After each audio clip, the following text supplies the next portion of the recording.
No campo da cultura, da forma, né, que o sintoma ele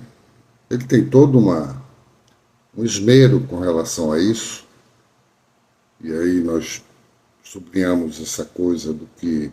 está além do que é esperado, pelo fazer comportamental, né, e mostra uma desenvoltura onírica que se apresenta na mais extremada organização. Existe aí um elemento que vem e cria um disforme, um elemento disforme. E na formação dessa disformidade, o aspecto sintomático fica desmerecido. Haja vista trazer o sentido dado à ordenação através da conduta de conter e expulsar, que estrutura o meio das demandas. O que advém disso é um mundo da ação voluntária, que produz o agrupamento identitário e que fragmenta uma vida entre as pessoas. Qualquer apoio ao esperado pelas pessoas somente pode ser constituído no meio dado pela composição de uma identidade, de maneira ao que se pode designar como fluidez do insólito, que penetra o indicado no que existe qualquer aceno ao conceito de universal. A destituição do sintoma leva a que o incômodo seja envolvido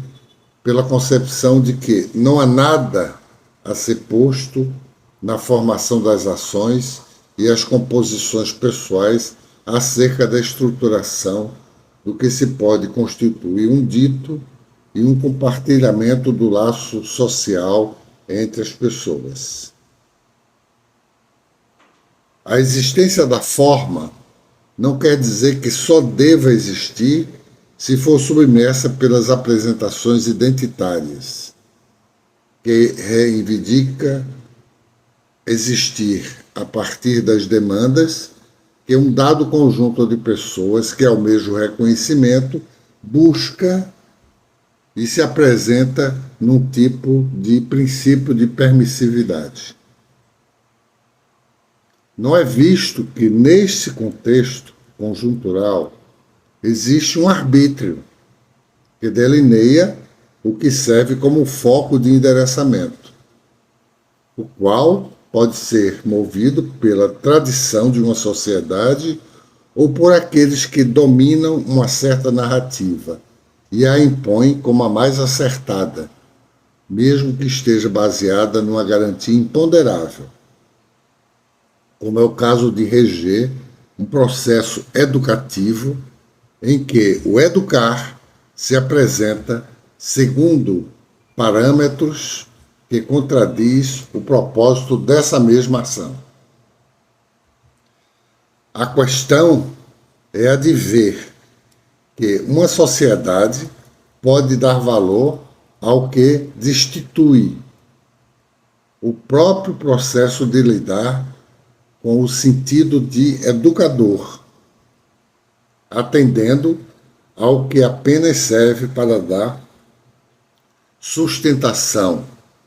ao que pensa um certo agrupamento.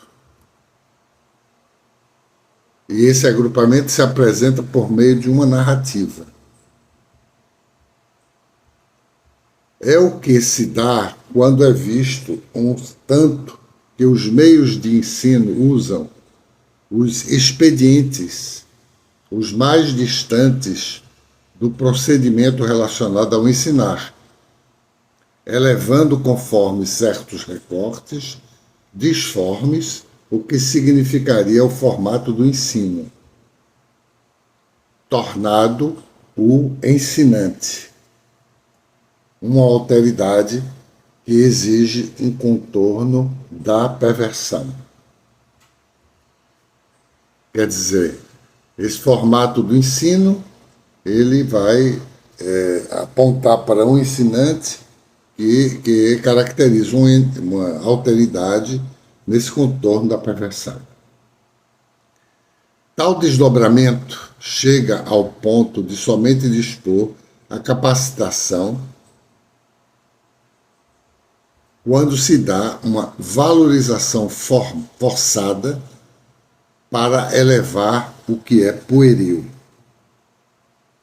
É quando as pessoas dedicadas ao tal ensino, que visa contribuir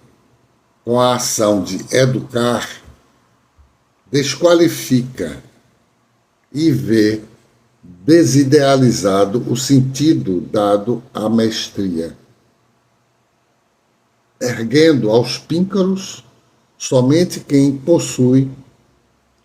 uma narrativa de atribuição, mas por fora da realidade, e dando a isso um valor de pueril. Assim, é instalada a forma como a importância ao saber, mas atribuindo significado ao espaço ocupado pela ignorância, conforme a ideia de não se ter condições para chegar na totalidade do campo escópico de entendimento. O sentido dado aos vários grupos identitários, segundo o atendimento dos seus parâmetros específicos, pulveriza a sociedade e a capacidade unificadora da sua condição de síntese ou consistência da instância do eu,